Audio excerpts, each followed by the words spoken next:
Hey, hi, hello, welcome and welcome back to my channel. My name is Jess, and today I want to chat about Legendborn by Tracy Deonn.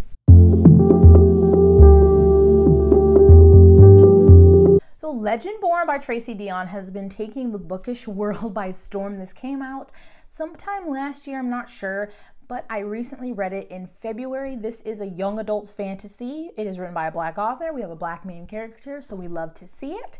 And our book is following Bree, our main character. She's 16. She lives in North Carolina, and her mother dies. We find that out at the beginning of the story. She dies in a car accident.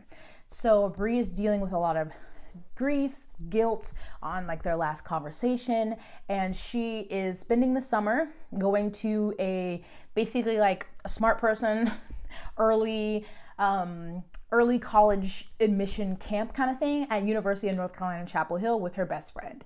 And that is the setting for our story. So they are high schoolers, but they're in college, and kind of like their first night there, she witnesses something kind of weird, and it's like, is that magic? Does magic exist? And it kind of evolves from there, and her realizing that this magic is connected to the college, and then maybe is it connected to what happened to her mom? And the story goes from there. So I'll start out non-spoilery. What I did like about this story, so obviously I love just one, that it's a Black author, a Black main character, love to see it. Also, I just loved some of the small things, like mentioning her hair, like her hair got messed up, or it got muddy or something, and she groaned about wash day, because that's just so relatable.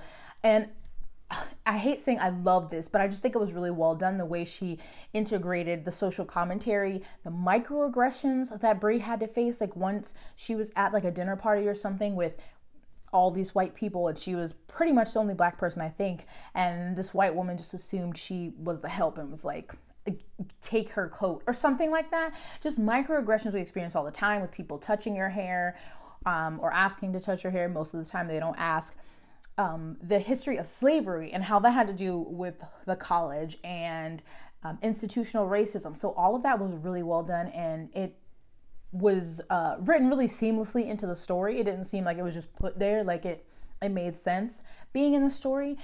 And I really love the secondary magic system, which I'll get into in the spoilery section. But the main magic system in this book is based on the Arthurian legend, so like King Arthur, which I will admit I'm not very familiar with. I haven't read or watched many like adaptations of it, but that is the main magic system. I love that her dad is still a part of the story, even though she lost her mom, because typically in young adult fantasy, you know, there's never no parents. These kids just running around acting a fool. But I love that her dad was still a part of her life and would call and like is checking up on her to make sure she's doing okay. He encourages her to go to counseling, which I think is really important conversation, because in the Black community, counseling can be kind of seen as taboo, especially if you have a really religious family where they think you just need to go to church or pray about it. So I love that they included the counseling.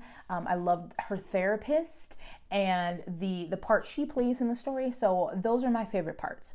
But what I did not like is that Bree, being this young Black woman, for the majority of the story, Bree is predominantly around only white people. So she discovers magic based on the Arthurian legend, and there's like secret societies at the college essentially, and the one that she ends up becoming a part of are their Legendborns.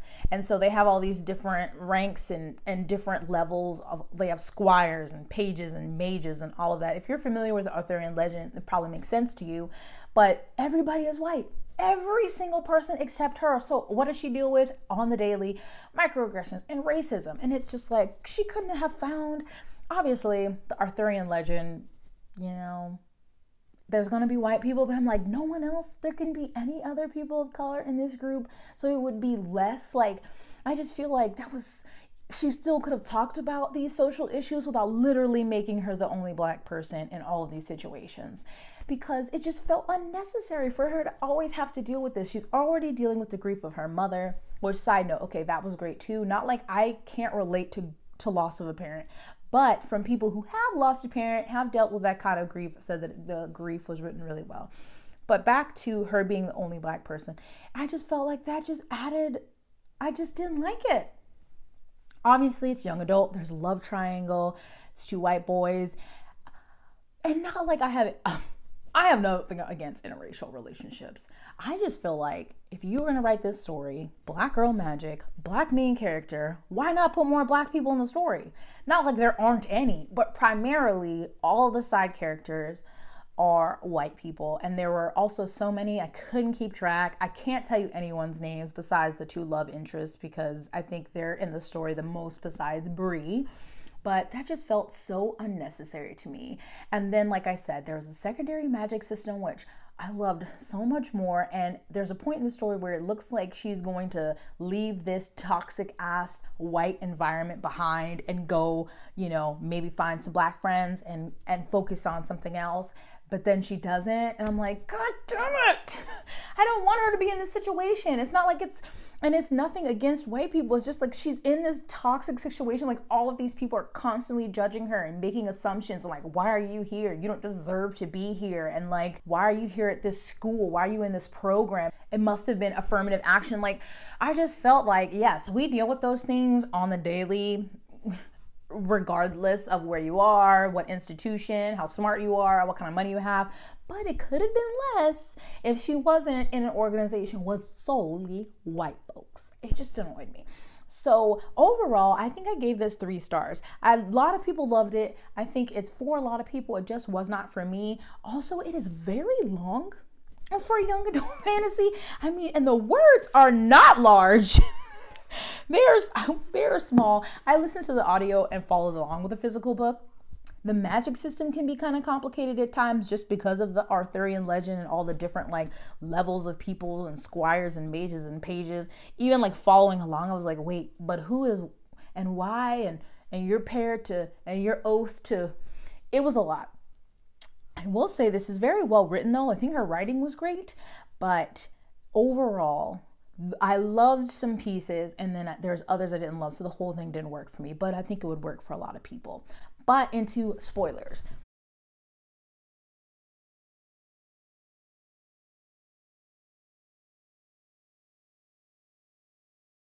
Now, like I said, I don't like that she is primarily around white people. And I just find it strange because when her dad makes her go to therapy or encourages her to go to therapy, she gets a black therapist, which love that. And the black therapist is how we get the second magic system introduced, because to come to find out, Bree's mother had this kind of magic and it's basically called root. And if you know, I read Root Magic in January and I loved it. It's an African-American like spiritual folklore magic and I loved it. I wanted that because that's got to do with black people. So I love it. And with that magic, there was, you know, it's talking about the importance of like your ancestors and knowing where you came from because you're kind of relying on them for magic too, like for power and strength. And I love that she kind of went on like this root walk back in time to see ancestors and, you know, the things they went through and them using their power and how that was like transferred down. I loved that. There was another girl who did like root with her therapist who was another black character and I'm like, yes, you need to be hanging out with them. You need to find some more black friends. You need to practice root. And there's a part in the story where she's like getting fed up with all of these things with both the love interest and everything. And it's like, you know what? I'm done. I'm tired of being in this society. It's been dangerous. It's been racist. It's been foolishness. I'm gonna leave. And I'm like, yes. And then she doesn't. She like promises herself or oaths herself to one of the love interests, a fucking course. And then the twist at the end, I saw coming, which is fine. I just was like, I don't care. Like, so the whole time, one of her love interests, Nick, is supposed to be basically like the heir to whatever. He's supposed to be the next person to pull the sword out of the rock, King Arthur thing. And it's her. Fine. And it's her because ancestors and, you know, somebody who was from Wales or Scotland or wherever it was from raped this ancestor, so and she's the thing, and her love interest is actually her. So she's King Arthur, he's, what's the other one? Okay, if she's King Arthur, he's Lancelot. So then that gets into like, are they going to be lovers, or they just have to be like friends and work together? Again, I don't know like how that mythology works. Are they like Batman and Robin? Like, I really don't know. I just didn't love it. Also, when she sees magic is pretty early on in the book, like I said, like their first night at the college, and she just really accepts it really quickly. Like, what's that weird color? Oh my God, is that magic? And I'm just like, and then she just like goes on with life as if that's normal. And I'm like, are you not freaking out? I don't know. She sees a lot of shit. Also, this may be really nitpicky, but it's not explained. While I like the root walk, I think that's what it was called, when basically an ancestor like pulls her from the present day into the past so she can like see things that happened in the past. One of those happens like at the end in this like major fight scene. So they're in the middle of this huge battle and she just goes on like this 10-page root walk. And I'm like, but does like time freeze, or is she just standing there like in her body while her mind is walking back to the past? Because that doesn't make sense to me, because there's like a huge fight going around. So like, does time just freeze around her? Does time freeze in general? Is it like the amount of time she spends there is only like a fraction of a second in the real world? Like, I just have questions about that. I mean, the Arthurian system was already pretty complicated, so you could also explain that. I also wanted more for her roommate, who a lot of people thought were annoying, and yes, but I understand. They're 16, they're best friends, they've done everything together their entire life. They come to this program together, and now she's, you know, acting brand new, and she's just hanging out with this whole group of people and leaving Alice behind. So I totally understand why she seemed to be really naggy and clingy and things like that. I wish she didn't make her appear that way, but I wanted her to be in the story more just in a positive way, because I love that. I would have preferred more exploration on the development of their friendship in this new setting, because something like that changes a friendship. You can be best friends, and then living together is a whole new thing. You're at a college, you're experiencing new things.